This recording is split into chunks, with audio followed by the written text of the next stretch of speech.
Olá, gente, tudo bem? Vamos falar sobre Locke, o segundo contratualista, né, que nós estamos abordando em filosofia política, fazendo uma relação com a sociologia também. Então vamos lá. O Locke ele tem essa obra aí, que é o segundo tratado sobre o governo civil, que é uma obra de 1680. Ela foi escrita um pouco depois do Leviatã, de Hobbes. Então, eles são contemporâneos ali, um ao outro. Então, ambos estavam promovendo essa discussão aí entre a mudança do chamado de estado de natureza para o estado civil, né? Então, quando cria-se o estado civil, cria-se o estado. Então, eles estão fazendo as primeiras discussões ali sobre essa necessidade da criação do estado, de uma sociedade, de um pacto, de um contrato social, né? Então, aqui só alguns termos mais gerais.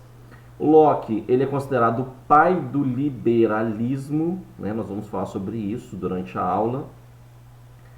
Para quem talvez não tenha muita noção do que seja o liberalismo, liberalismo político, liberalismo econômico, sugiro que vocês façam aí uma busca rápida, algum vídeo do YouTube, algum texto, tá? E se vocês acharem que seja interessante, a gente pode fazer uma aula, eu posso fazer um vídeo falando especificamente sobre o liberalismo, tá? Que acho que para entender um pouquinho o Locke também é bom ter uma noção sobre o liberalismo. Se você não tem, se tem zero noção, sugiro que você pare o vídeo, faça uma pesquisa rápida, bem rapidinho mesmo, tá? E volte ao vídeo depois, tá bom? E outra coisa, lembrando que também, você pegar o seu caderno, tá com o seu caderno aí? Sempre ao iniciar uma aula, um vídeo, pega o seu caderno, vai fazendo anotação mesmo, para que você não se perca, tá? Então, John Locke é o pai do liberalismo, apesar de que nessa época, né, em 1680, nesse período aí do John Locke, não existia esse termo liberalismo, né? Ele não se considerava liberal, né? Mas ainda assim, as suas ideias, toda a sua construção teórica, ela contribuiu para que o liberalismo ele se estabelecesse depois, né? Entendendo aí o liberalismo como essa ideia do mercado se regulando, do Estado mínimo, né? Uma menor presença possível do Estado, do governo, nas decisões da sociedade, né? Então, o John Locke ele influenciou fortemente o Iluminismo e a Revolução Francesa, né? Uma revolução burguesa. Então, a partir de Locke, essa ideia muito presente da burguesia tendo como sendo, né, um agente central, né, como governante, como norte, né, para algumas decisões de sociedade. Então, as suas ideias aí, junto com Voltaire, Montesquieu, né, e outros teóricos, eles influenciaram fortemente esses, esses dois fatos históricos, né, o Iluminismo e a Revolução Francesa. Certinho? Só para a gente fazer uma introdução aqui. E relembrando também a ideia do contrato social, que eu falei na aula anterior, de Hobbes, né?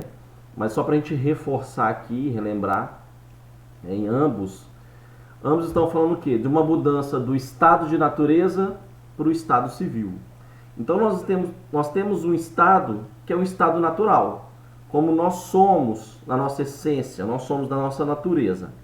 A partir do momento que esse estado de natureza ele manifesta algum desequilíbrio, alguma anormalidade, é necessário que nós passamos por um estado civil, um estado de sociedade, né? Então, nós não vivemos somente no estado de natureza. Nós passamos a viver no estado de sociedade. Quando a gente passa a viver em sociedade, a gente tem necessidade de quê? De regras, de um pacto, de um contrato social. E o que o Locke vem falar sobre isso? A partir do momento que nós tenhamos a necessidade de um contrato social, né? A partir de que momento que surge a necessidade de um governo? Porque quando surge um estado civil, um estado de sociedade, é necessário o quê? Que tenha um governo, que tenha um Estado. Esse Estado é que vai dizer como que funciona esse contrato social, né? Quando a gente está somente no estado de natureza, não tem necessidade desse Estado. Então o que eles estão discutindo é isso. A criação, a formação do Estado. Né?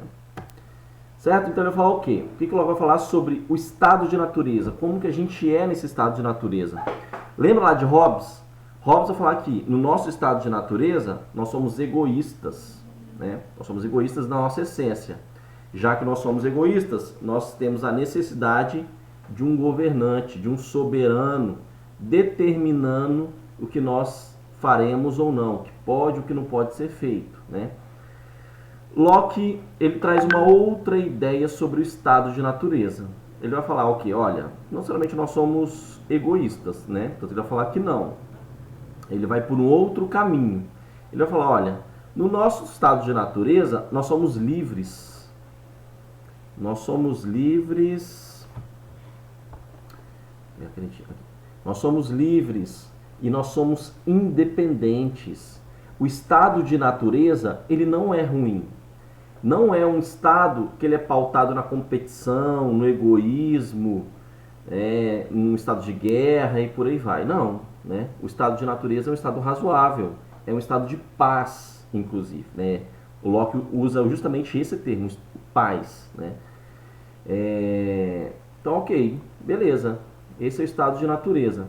Ele vai falar que no estado de natureza, quando estamos nesse lugar, quem tem autoridade é somente Deus. Deus e as próprias leis da natureza.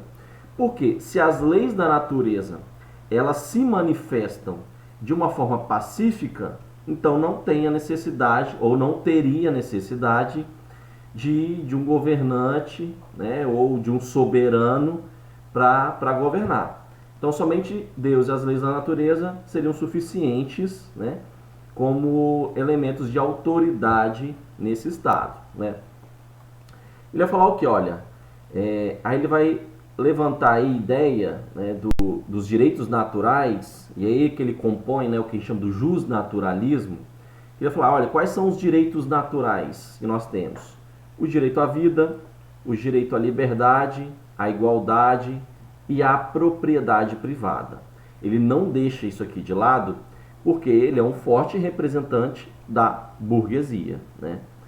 Então, defender a propriedade privada é um elemento importante aí, dos interesses da burguesia, certo? Então, fala, olha, naturalmente, nós temos esses direitos, né? Que eles compõem esse estado de natureza.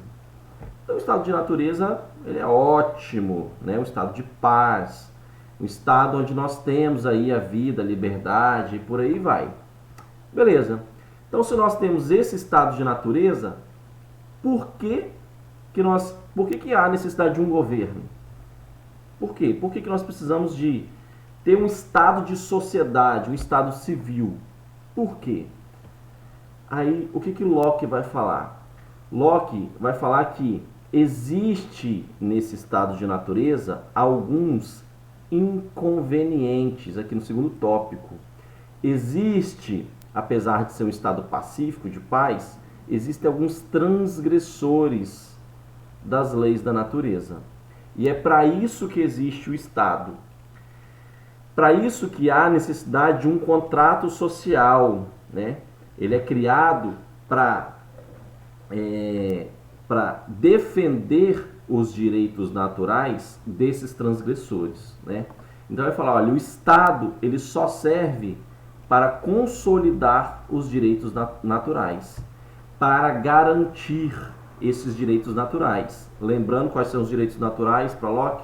A vida, a liberdade, a igualdade e a propriedade privada. Né?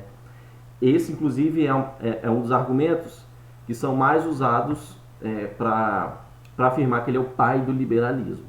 Tá? Então, para isso que serve o contrato social, para garantir esses direitos naturais. Então, o Estado ele só serve para fazer com que o estado de natureza ele seja consolidado. Né? E aí Locke vai falar o quê? ele vai falar que o Estado é limitado, ele tem uma certa limitação, né? Apesar dessa necessidade do Estado, ele vai falar, olha, o Estado ele só vai fazer o que o cidadão permitir. Porque para Locke, o cidadão ele vem antes do Estado, né? As pessoas, os indivíduos, eles precedem o Estado. Por isso que o Estado ele deve ser mínimo. O que mais importante é o estado de natureza. Mais importante para Locke são os direitos naturais, né? Aí, lembrando, ó, o que ele é o pai do liberalismo? O Estado, ele é mínimo. O Estado, ele é só um organismo, uma instituição, né, que